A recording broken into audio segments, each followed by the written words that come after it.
बिस्मिल्लाहिर्रहमानिर्रहीम। अस्सलाम वालेकुम स्टूडेंट, कैसे हो आप लोग। मेरा बेटा जी, आज की इस वीडियो के अंदर हम लोग बात करेंगे मैट्रिसेस के बारे में कि मैट्रिसेस क्या है। और मैट्रिसेस बेसिकली जो नई 10th की बुक है उसमें जो चैप्टर नंबर 3 है वो रिलेट कर रहा है किसके साथ, मैट्रिसेस के साथ। तो आज की इस वीडियो के अंदर हम लोग क्या करेंगे, इंट्रोडक्शन देंगे तमाम मैट्रिसेस के बारे में, मैट्रिसेस की डिमेंशन के बारे में, उसके बाद टाइप्स ऑफ मैट्रिसेस के बारे में कि हमारे पास किस किस्म के जो मैट्रिसेस हैं वो मौजूद होते हैं। उन तमाम चीज़ों को हम लोग डिस्कस करेंगे अपनी इस वीडियो के अंदर। तो मेरा बेटा, इस पूरी वीडियो को अच्छे तरीके से समझने के लिए चैनल को सब्सक्राइब, शेयर और लाइक जरूर करें, ठीक है। तो मेरा बेटा जी, आज की इस वीडियो को हम लोग शुरू करते हैं कहाँ से, मैट्रिसेस से।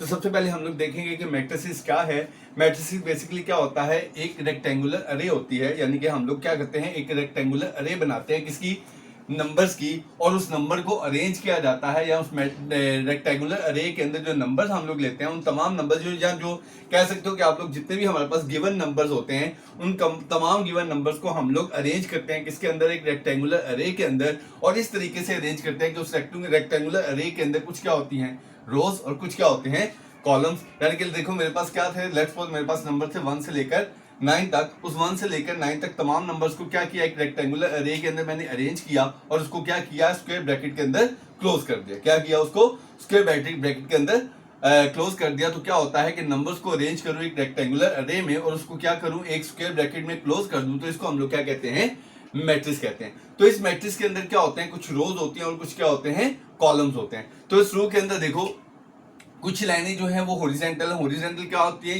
ये जो है ये क्या है, हॉरिजॉन्टल है।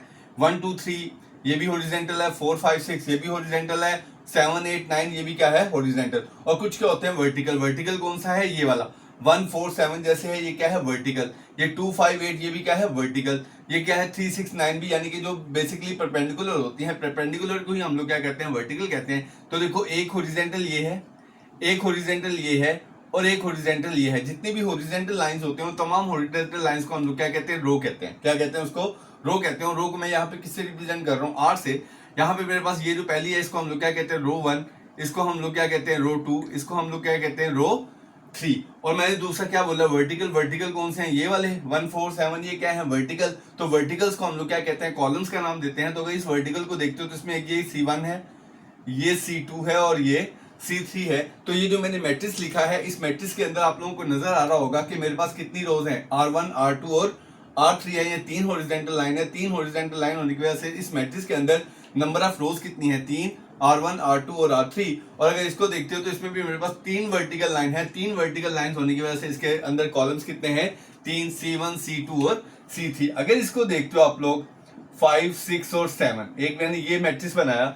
आगे इस मैट्रिक्स पे देखते हो तो इसके अंदर देखो कितनी रोज हैं, देखो R1 R2 और R3। हॉरिजॉन्टल लाइन कितनी है इसके अंदर, 3 हॉरिजॉन्टल लाइन है, इसलिए इसकी कितनी रोज हैं, 3। अगर इसको कॉलम देखते हो तो क्या है, एक ही वर्टिकल लाइन है, तो क्या होगा, C1। तो अगर इस मैट्रिक्स को देखते हो तो इस मैट्रिक्स के अंदर कितनी रोज हैं, 3 रोज हैं और एक कॉलम है। इसी तरह अगर एक और मैट्रिक्स को आप लोग देखते हो, लेट्स सपोज 3 4 3 5 6 है। लेट्स सपोज मैं ये लेता हूं तो इसमें देखो कितनी हॉरिजॉन्टल लाइन है, एक ही हॉरिजॉन्टल लाइन है, इसको हम लोग क्या कहते हैं, R1।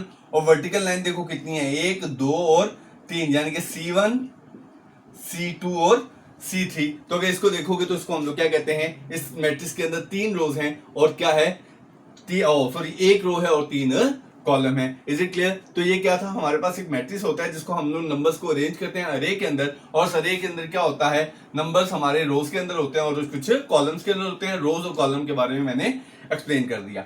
उसके बाद हम लोग बात करते हैं डिमेंशन की, कि हम लोग किसी भी मैट्रिक्स की डिमेंशन को किस तरीके से रिप्रेजेंट करते हैं। किसी भी मैट्रिक्स की डिमेंशन को रिप्रेजेंट करने के लिए हम लोग हमेशा क्या करते हैं, उसके ऑर्डर को रिप्रेजेंट करते हैं। क्या करते हैं, डिमेंशन को समझने के लिए हम लोग क्या करेंगे, मैट्रिक्स का ऑर्डर लिखेंगे, order of a matrix. Dimension को समझने के लिए क्या करेंगे, ऑर्डर ऑफ अ मैट्रिक्स को देखेंगे। तो ऑर्डर ऑफ मैट्रिक्स में देखो, ऑर्डर ऑफ मैट्रिक्स, जब भी हम लोगों ने किसी भी मैट्रिक्स का ऑर्डर लिखना हो तो ऑर्डर में हमेशा याद रखेगा, पहले हम लोग क्या लिखेंगे, रो। उस मैट्रिक्स की नंबर ऑफ रोज लिखेंगे, नंबर ऑफ रोज के बाद लिखेंगे बाय कॉलम, यानी कि मैट्रिक्स में पहले क्या लिखेंगे, रोज लिखेंगे और बाद में क्या लिखेंगे, उसके कॉलम लिखेंगे। तो किसी भी मैट्रिक्स का जो ऑर्डर होता है वो बेसिकली क्या होता है, रो बाय कॉलम। यानी कि फर्स्ट कर लिया, यहाँ पे एक मैट्रिक्स लिख रहा हूं मैं, 5 6 7 8 9 और 10। ये मैंने देखो मैट्रिक्स लिखा, अगर इस मैट्रिक्स को देखते हो तो देखो ये रो 1 ये रो 2, पहले क्या लिखना है हमने रो, तो कितनी रोज हैं उसके पास 2, कितनी रोज हैं 2, और कॉलम को देखते हैं C1 C2 और C3, तो कितने कॉलम है 3, तो इसको मैं क्या लिखूंगा, इसका जो ऑर्डर बनेगा वो क्या बनेगा 2/3, क्या बनेगा 2/3, तो इसकी डिमेंशन क्या होगी 2/3, तो डिमेंशन को रिप्रेजेंट करते हैं उसके ऑर्डर से, और ऑर्डर में क्या करते हैं पहले हम लोग रो लिखते हैं, फिर हम लोग बाय लिख के क्या लिखते हैं उसका कॉलम, जैसे ये मैट्रिक्स है इसके अंदर 2 रोज थी और कितने कॉलम थे 3, तो ये क्या आ गया 2/3। और अगर मैं इस मैट्रिक्स की बात करूं 4 and 6, तो देखो इसके अंदर कितनी रो है, एक ही रो है, और कॉलम कितने हैं C1 और C2, तो इसका जो ऑर्डर होगा क्या होगा 1/2, यानी कि पहले रो लिखनी है और फिर हमने क्या लिखना है कॉलम लिखना है। अगर एक मैट्रिक्स और ले रहा हूं यहाँ पे मैं 4, तो 4 में देखो कितनी रो है, यहाँ पे देखो R1 और यहाँ पे कॉलम भी कितना है 1, तो इसका जो ऑर्डर होगा वो क्या होगा 1/1। बात समझ आ गई? तो हम लोग किसी भी मैट्रिक्स के ऑर्डर को कैसे रिप्रेजेंट कर सकते हैं, रो बाय कॉलम लिख के, और रो बाय कॉलम से हमें क्या हो जाएगा उस मैट्रिक्स का ऑर्डर क्लियर हो जाएगा कि उस मैट्रिक्स का ऑर्डर जो है वो क्या है। क्लियर? उसके बाद हम लोग बात करते हैं किसकी, डिफरेंट टाइप्स ऑफ मैट्रिक्स की, इसकी बात करते हैं डिफरेंट टाइप्स ऑफ मैट्रिक्स की। तो देखो डिफरेंट टाइप ऑफ मैट्रिक्स में देखो टाइप ऑफ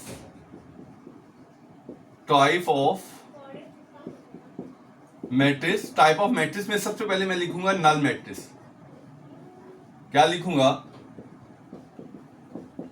नल मैट्रिक्स। तो हमेशा याद रखिएगा किसी भी मैट्रिक्स का जो नल मैट्रिक्स होता है, नल मैट्रिक्स क्या होता है, नल मैट्रिक्स में अगर मेरे पास एक मैट्रिक्स है 0 0 0 0, यानी कि एक मैट्रिक्स के अंदर अगर सारी की सारी इंट्रीज या सारे के सारे नंबर्स जो हैं वो क्या हो 0 हो, यानी कि सारी इंट्रीज किसके इक्वल हो 0 के इक्वल हो, तो हम लोग इस मैट्रिक्स को क्या कहते हैं नल मैट्रिक्स। अगर इस मैट्रिक्स को देखो तो इसके अंदर सारी इंट्रीज कौन सी है 0 की है, तो इस मैट्रिक्स को क्या बोलेंगे नल मैट्रिक्स। और अगर यहाँ पे भी देखोगे तो ये मैंने क्या लिख लिया 0 0 लिख लिया, तो ये भी क्या होगा नल मैट्रिक्स होगा। क्लियर? तो हम लोग नल मैट्रिक्स किसको कहते हैं, जिसके अंदर तमाम एंट्रीज जो है वो इक्वल टू 0 हो, उस मैट्रिक्स को हम लोग क्या कहते हैं नल मैट्रिक्स का नाम देते हैं। नल मैट्रिक्स के बाद बात करते हैं हम लोग इक्वल मैट्रिक्स की। किसकी बात करते हैं? इक्वल मैट्रिक्स की। इक्वल मैट्रिक्स क्या होता है कि अगर मेरे पास दो मैट्रिक्स हैं, एक मैट्रिक्स ए है और एक मैट्रिक्स बी है, दोनों मैट्रिक्स इक्वल कब होंगे? जब दोनों मैट्रिसेस का ऑर्डर भी सेम हो, जब दोनों मैट्रिसेस का ऑर्डर भी सेम हो और उनके एलिमेंट भी सेम हो, तो ऐसे मैट्रिक्स को हम लोग क्या कहते हैं इक्वल मैट्रिक्स। यानी कि देखो लेट्स सपोज मैं लिख रहा हूं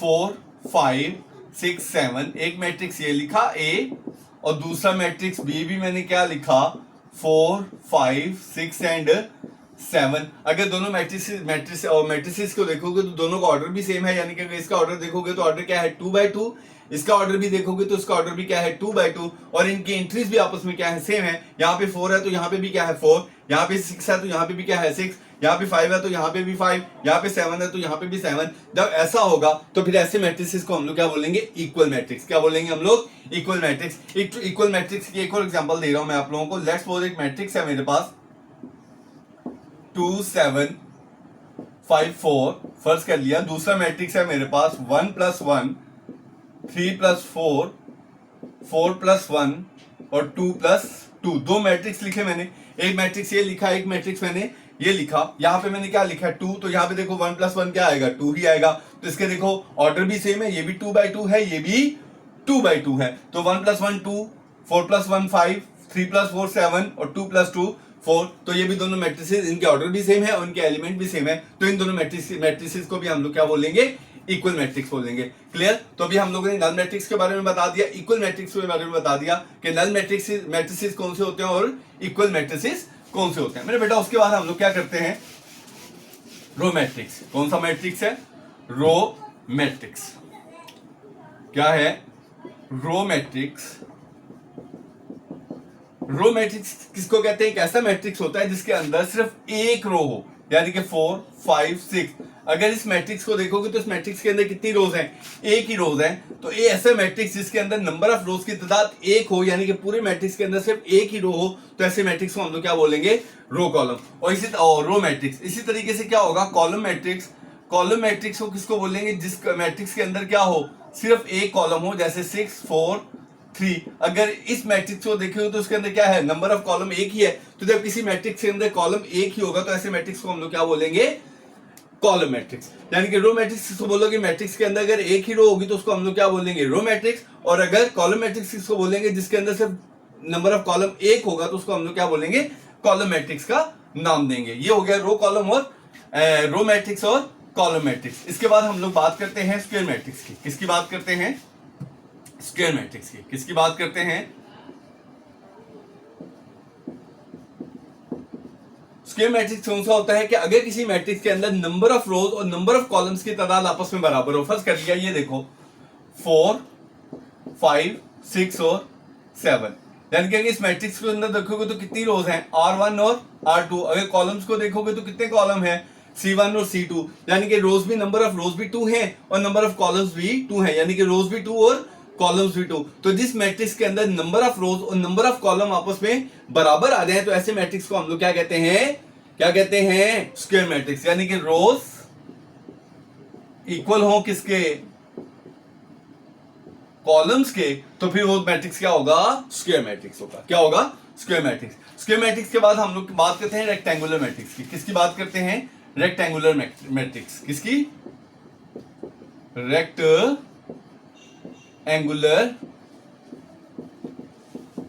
मैट्रिक्स। रेक्टेंगुलर मैट्रिक्स किसको कहते हो, जिसके अंदर मैट्रिक्स के अंदर नंबर ऑफ रोज और नंबर ऑफ कॉलम्स आपस में इक्वल ना हो, आपस में बराबर ना हो, तो ऐसे मैट्रिक्स को हम लोग क्या बोलेंगे, रेक्टेंगुलर मैट्रिक्स। यानी कि देखो लेट्स सपोज 4, 5, 6।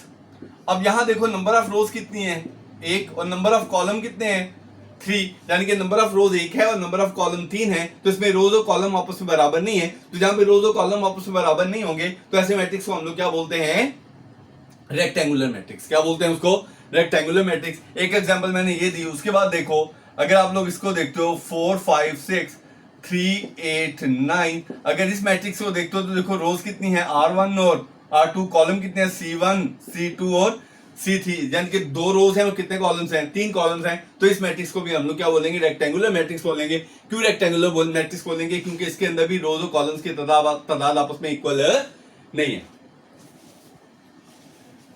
ठीक है, इसे क्लियर। ये क्या था हमारे पास, rectangular matrix. Clear. Rectangular matrix के बाद हम लोग बात करेंगे डायगोनल मैट्रिक्स की। किसकी बात करेंगे, डायगोनल मैट्रिक्स की। डायगोनल, मेरा बेटा डायगोनल मैट्रिक्स को समझने से पहले सबसे पहले हमें समझ आनी चाहिए कि डायगोनल किसको बोलते हैं। यहां पे एक मैट्रिक्स लिख रहा हूं मैं, 6, 7, 6, 0, 0 एंड 0। यहां पे एक मैट्रिक्स लिखा मैंने, ठीक है। और ये हमेशा याद रखिएगा जो डायगोनल मैट्रिक्स होता है वो हमेशा क्या होता है, स्क्वायर मैट्रिक्स होता है। सबसे पहली बात कि डायगोनल मैट्रिक्स क्या होता है, स्क्वायर मैट्रिक्स होता है। तो यहाँ पे मैंने क्या लिखा है, स्क्वायर मैट्रिक्स लिखा। स्क्वायर मैट्रिक्स से क्या मुराद कि नंबर ऑफ रोज और नंबर ऑफ कॉलम्स क्या हो, आपस में इक्वल है, यानी कि 2 ही रोज हैं और 2 ही कॉलम है। नंबर ऑफ रोज और नंबर ऑफ कॉलम इक्वल होने की वजह से इस मैट्रिक्स को मैंने क्या लिखा, क्या कौन सा मैट्रिक्स लिखा मैंने, स्क्वायर मैट्रिक्स लिखा। अब मैंने क्या बताया, डायगोनल मैट्रिक्स जो है वो बेसिकली क्या होता है, स्क्वायर मैट्रिक्स। और स्क्वायर मैट्रिक्स के अंदर सबसे पहले समझने वाली बात है कि डायगोनल क्या होता है। यानी कि ये देखो, ये जो हमारे पास ये जो लाइन होती है इसको हम लोग क्या कहते हैं, डायगोनल कहते हैं। स्क्वायर मैट्रिक्स के अंदर ये वाली जो लाइन है इसको हम लोग क्या कहते हैं, डायगोनल कहते हैं। तो मेरा बेटा ऐसा स्क्वायर मैट्रिक्स जिसमें डायगोनल के अलावा बाकी सारे एलिमेंट तो 0 होने चाहिए। डायगोनल के अलावा बाकी जितने सारे एलिमेंट हैं वो सारे क्या होने चाहिए, 0 होने चाहिए। तो देखो डायगोनल के अलावा बाकी जो दोनों एलिमेंट्स हैं वो क्या हैं, 0 हैं। और उसके अलावा डायगोनल में कम से कम एक एलिमेंट जो है वो नॉन 0 होना चाहिए। नॉन 0 से मुराद क्या है कि वो 0 नहीं होना चाहिए। नॉन 0 से मुराद क्या है कि वो 0 नहीं होना चाहिए। तो देखो डायगोनल में कम से कम एक एलिमेंट जो है वो क्या है, 0 नहीं है। दूसरा चाहे 0 हो चाहे नंबर हो तो उससे कोई फर्क नहीं होता, लेकिन कम से कम एक जो है वो 0 नहीं होना चाहिए। तो देखो यहाँ पे एक नंबर ऐसा है जो 0 नहीं है। डायगोनल के अलावा तो 0 ही होने चाहिए, लेकिन डायगोनल के अंदर कम से कम एक एलिमेंट जो है वो 0 नहीं होना चाहिए। तो ऐसे मैट्रिक्स को हम लोग क्या कहते हैं, डायगोनल मैट्रिक्स का नाम देते हैं। यानी कि देखो डायगोनल मैट्रिक्स क्यों है, क्योंकि डायगोनल के अलावा बाकी सारे 0 हैं और डायगोनल में एक एलिमेंट जो है वो नॉन 0 है, यानी कि वो 0 नहीं है। इसलिए इस मैट्रिक्स को हम लोग क्या कहते हैं, डायगोनल कहते हैं। डायगोनल में यहाँ पे भी कोई नंबर नॉन 0 हो सकता है हमारे पास। अब ये भी क्या है, डायगोनल है। क्यों, क्योंकि डायगोनल के अलावा बाकी जो एलिमेंट्स हैं वो क्या है, 0 है। बात समझ आई। ये क्या था हमारे पास, डायगोनल मैट्रिक्स है। ये भी डायगोनल है, इसके अलावा ये भी डायगोनल होगा, ये भी डायगोनल है। क्यों, क्योंकि ये डायगोनल है। डायगोनल के अलावा जो एलिमेंट्स हैं वो दोनों क्या हैं, 0 हैं। इसलिए हम लोग इसको भी क्या कहते हैं, डायगोनल मैट्रिक्स का नाम देते हैं। Is it clear? Diagonal matrix के बाद बात करते हैं हम लोग स्केलर मैट्रिक्स की।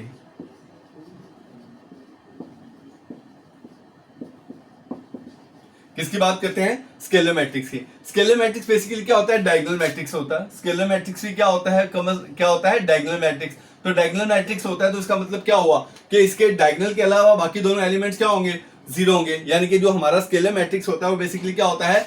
डायगोनल मैट्रिक्स होता है। लेकिन हम डायगोनल मैट्रिक्स को स्केलर मैट्रिक्स कब कहते हैं? जब उसके डायगोनल के एलिमेंट्स दोनों सेम हो। यानी कि अगर यहाँ पे 3 है तो यहाँ पे भी क्या हो? 3 हो। अगर यहाँ पे 4 है तो यहाँ पे भी 4 हो। अगर यहाँ -1 है तो यहाँ पे भी -1 हो। अगर यहाँ पे 6 है तो यहाँ पे भी 6 हो। यानी कि हम लोग स्केलर मैट्रिक्स किसको कहते हैं? जिसमें डायगोनल के एलिमेंट्स क्या हो? आपस में सेम हो, तो उस मैट्रिक्स को हम लोग क्या कहते हैं? Scalar matrix. यहां पे एक और मैट्रिक्स लिख रहा हूं मैं, देखो 0 0 0 0 0 और 0।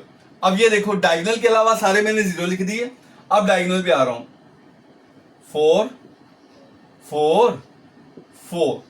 ये देखो स्क्वायर मैट्रिक्स है ना, क्योंकि इसके अंदर 3 ही रोज हैं और 3 ही कॉलम है। ये क्या इसका डायगोनल है? ये क्या है इसका? डायगोनल है। डायगोनल के अलावा सारे के सारे क्या हैं? 0 हैं। तो इसका मतलब है ये तो वर्ड डायगोनल मैट्रिक्स। अब ये डायगोनल मैट्रिक्स कौन सा होगा? स्केलर मैट्रिक्स होगा। क्यों स्केलर मैट्रिक्स होगा?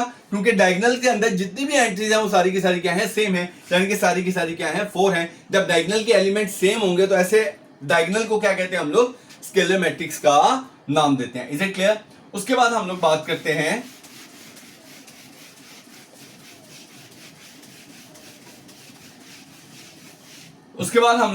हैं आइडेंटिटी की। किसकी? Identity matrix.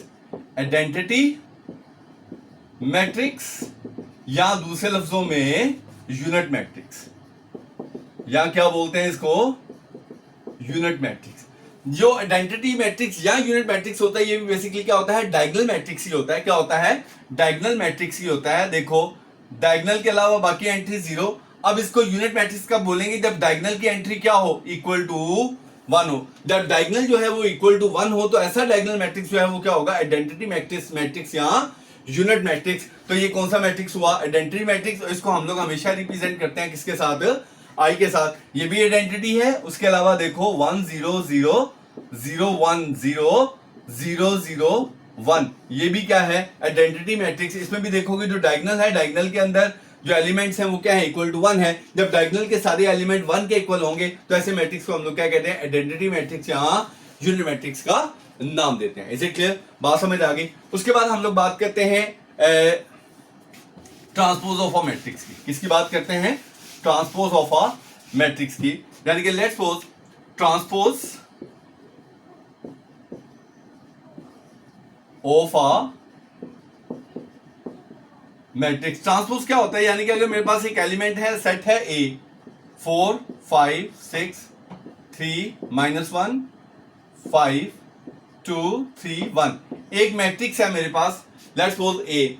ठीक है, अब मैंने इसका क्या निकालना है? ट्रांसपोज ऑफ ए। जब भी हम लोगों ने किसी भी मैट्रिक्स का ट्रांसपोज लेना हो तो याद रखिएगा, या तो उस मैट्रिक्स की रोज को हम लोग क्या बना देंगे? कॉलम, या कॉलम रोज को कॉलम बनाएंगे या कॉलम को रोज बनाएंगे। ये हमारी मर्जी पे डिपेंड करता है। अगर हम लोग रोज को कॉलम बना रहे हैं तो फिर सारी रोज को क्या बनाएंगे? कॉलम्स बनाएंगे। अगर हम कॉलम्स को रो बना रहे हैं तो फिर सारे कॉलम को क्या करेंगे?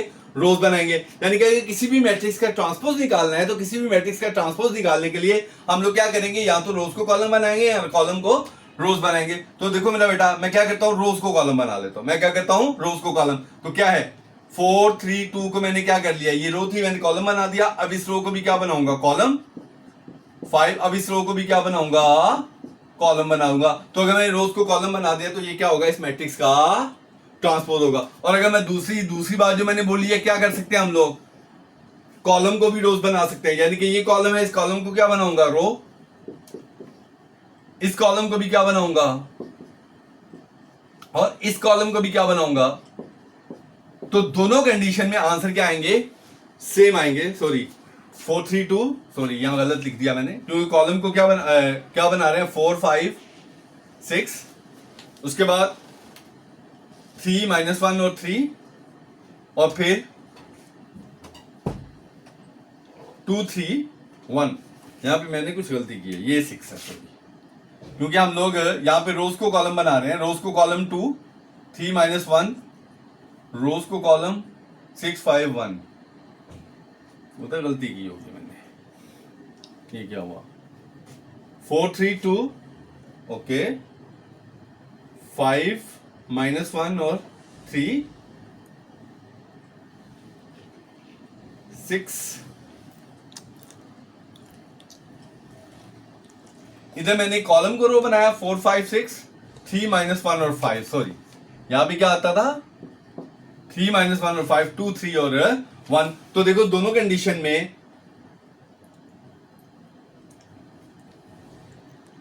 तो मेरा बेटा देखो, क्योंकि इसका ट्रांसपोज चाहे मैं रो को कॉलम बनाऊं चाहे कॉलम को रो बनाऊं, दोनों सूरतों में आंसर सेम आना चाहिए। तो इसका मतलब अगर सेम नहीं आ रहा तो मैंने कोई गलती की है।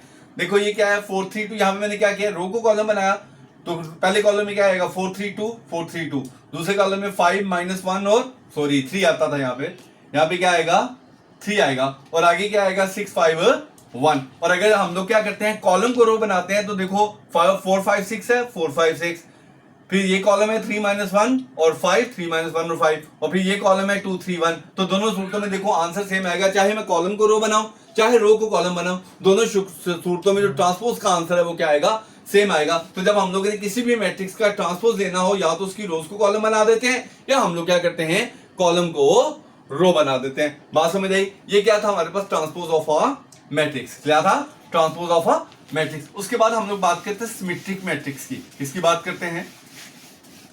सिमेट्रिक मैट्रिक्स की। किसकी बात करते हैं? सिमेट्रिक।